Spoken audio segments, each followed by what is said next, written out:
De retour à Deauville dans les Yacht Club. Merci à Pascal que nous retrouverons tout à l'heure pour nous parler encore de l'immobilier, des belles maisons de la région Pays d'Auge et puis du cinéma bien sûr, puisque c'est dans le cadre de la 44e édition du Festival américain de Deauville que nous sommes ici accueillis au Yacht Club. Nous accueillons Sandra Mézières. Alors dire que nous lui courons après depuis des années, ça serait peut-être mentir, mais en tout cas ça faisait pas mal de temps qu'on essayait de vous avoir. Merci en tout cas Sandra d'être là. Merci à vous. Sandra Mézières qui est, on va dire, la blogueuse du cinéma français la plus connue dans le milieu du cinéma en France. C'est un peu ça.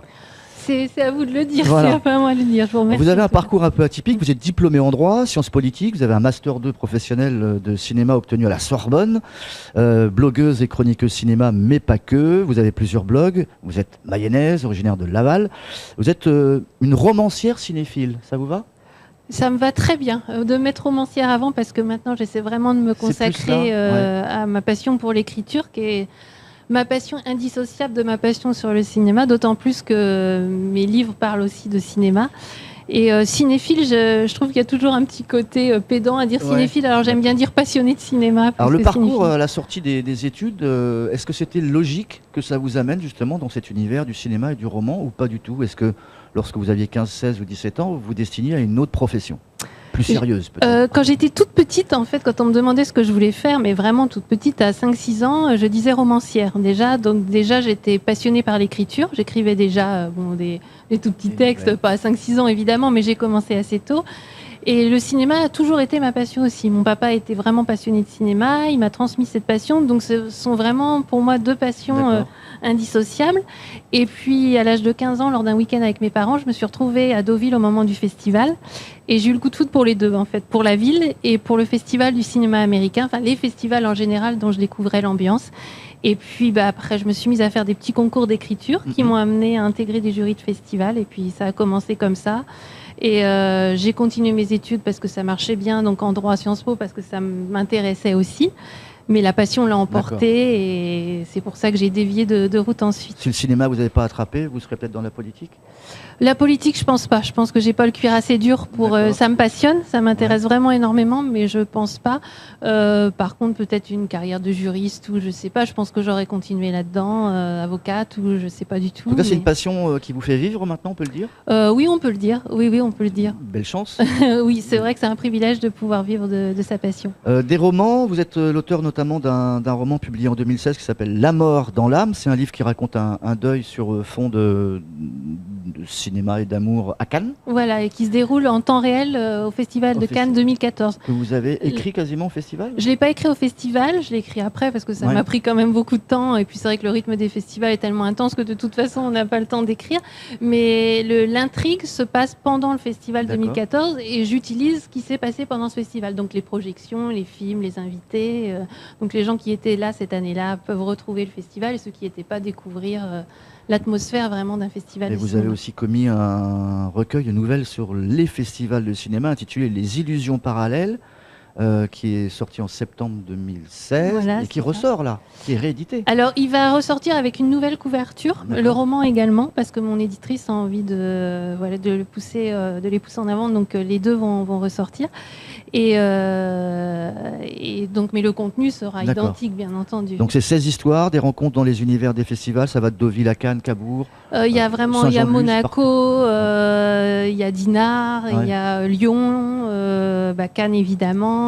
C'est aux quatre coins de la France en fait, mais il y a deux nouvelles qui se déroulent dans le cadre du Festival du cinéma américain. Et une séance de dédicace la semaine prochaine. Oui, exactement, qui aura lieu à la librairie Jusqu'aux lueurs de l'aube, 88 rue Eugène Collat, le jeudi 6 à 15h30. Avec un charmant propriétaire qui s'y connaît en littérature.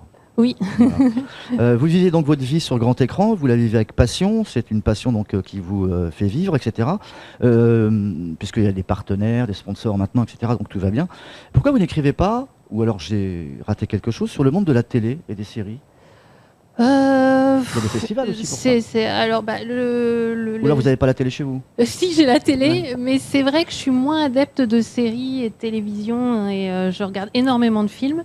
Mais chacun a son domaine de prédilection. Et moi, ma passion, c'est vraiment le cinéma. Ce sont deux choses quand même différentes, même si aujourd'hui les ponts sont de plus en plus fréquents entre les deux. Mais je m'y connais quand même beaucoup plus. Et ma passion première, c'est vraiment le cinéma. Donc, je préfère écrire sur ce que je connais. Ouais. Est-ce que vous allez jeter un œil sur le off-cours à Trouville ? Je pense, parce que je reste un petit peu après le festival américain.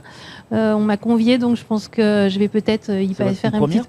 Ça va être une première, hein, parce que ça fait 26 ans que je suis le festival américain, 26 ans que les deux se déroulent en même temps, et d'habitude je pars juste après, donc j'ai pas eu l'occasion encore jusqu'à présent. Quel sentiment chaque fois lorsqu'un Deauville démarre, un festival démarre, ça vous procure curiosité, envie, appréhension? Ce festival 2018, pour vous, il est comment ? Alors appréhension surtout pas, que des bonnes choses. Déjà, c'est toujours la réminiscence de la première fois où je suis venue ici. À chaque fois, le souvenir revient. C'est le seul festival qui me fait ça. J'arrive, je franchis les portes de Deauville et je ressens une émotion. C'est comme un premier amour. Presque. Amour pour le cinéma, en fait. C'est là qu'il est né, qu'il a été exacerbé. Et à chaque fois, je ressens cette émotion-là. Et à chaque fois, là, je suis même venue à la conférence de presse d'annonce de sélection cette année. Et à chaque fois, je m'enthousiasme. Alors évidemment, le festival a évolué, c'est plus la même chose. Les gens disent surtout oui, c'est plus ce que c'était avant. Mais moi, je suis pas d'accord. Le festival a choisi une autre orientation. Il s'est adapté aussi à l'époque. C'est plus difficile maintenant d'avoir des films 6 mois avant, où le festival s'oriente davantage vers le cinéma indépendant. Mais il y a toujours une très belle programmation. A fortiori cette année, je trouve qu'on est quand même très gâtés. Que ce soit les acteurs, les réalisateurs, etc., est-ce qu'on vous prend au sérieux? Ça, c'est pas péjoratif comme question. Est-ce que vous arrivez à les approcher est-ce qu'ils se disent, tiens, Sandra Mézières, elle parle de cinéma, elle a l'air de s'y connaître, et on vous ouvre un peu plus peut-être les bras qu'auparavant? Moi, j'ai commencé en faisant partie de jury souvent de festivals. Donc le tout premier que j'ai... Vous étiez une fan, là vous l'êtes un peu moins? Fan, j'ai jamais... fan, jamais. C'était vraiment la passion du cinéma. Ah non, du tout. Alors là, vraiment... Par exemple, le premier jury que j'ai fait, c'était à Dinard, festival de films britannique. Je me suis retrouvée dans le grand bain parce que j'étais avec Jane Birkin, Étienne Dao, vraiment seule anonyme du jury parce que c'était un concours d'écriture et j'ai pas demandé d'autographe. C'est jamais ça, c'est vraiment les films qui m'ont toujours attirée. J'ai toujours été fan de classiques du cinéma, fan, là je peux dire, de des films. Vous n'avez pas d'autographe de stars de cinéma chez vous? Non. C'est dingue ça, c'est fou. Non, c'est vraiment de parler des films. Pourtant, je pourrais en avoir une sacrée collection, mais non. C'est plus proche du réalisateur que de l'acteur. Oui, mais je peux pas dire que je m'intéresse peut-être plus au travail du réalisateur, mais c'est pas être fan, c'est être admirative du travail.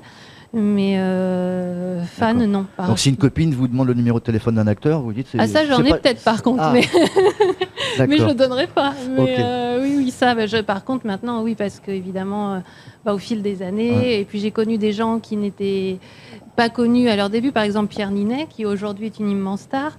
Quand je parlais de lui au début, je disais j'ai découvert un acteur extraordinaire, et c'était amusant d'ailleurs parce qu'il lisait mon blog. C'est lui qui était venu me parler parce qu'il lisait le blog. Voilà, exactement, et qui aujourd'hui tourne énormément et qui n'était pas du tout connu à l'époque. Donc c'est ça qui est bien aussi, c'est de découvrir des gens à leur début et puis après voir. Et la réalisation pour vous, ça serait quelque chose d'envisageable? Mon master 2 professionnel était un master de scénario, et en fait moi j'ai écrit un scénario. Alors c'est une très longue histoire qu'avait failli se faire. Je suis tombée sur un producteur, je ne citerai pas de nom, aussi connu que peu scrupuleux. Et donc c'est pour ça que je me suis remise à ma passion première qui était le roman.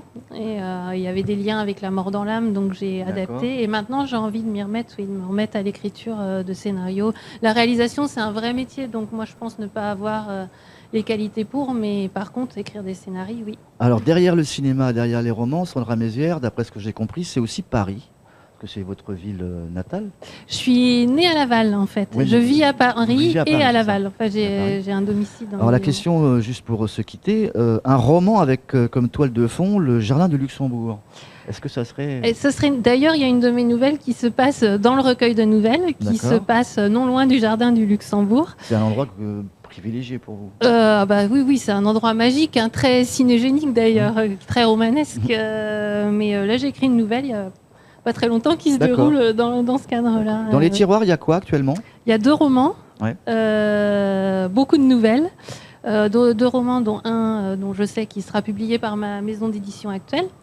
Et puis un autre pour lequel on verra bien ce qu'on en fait. Les Illusions parallèles, ça sera donc bientôt dans toutes les bonnes librairies de France. Merci en tout cas Sandra Mézières d'avoir accepté notre invitation. Merci à vous. À très vite. Dans quelques instants, on reparlera encore cinéma avec Francis Wolff.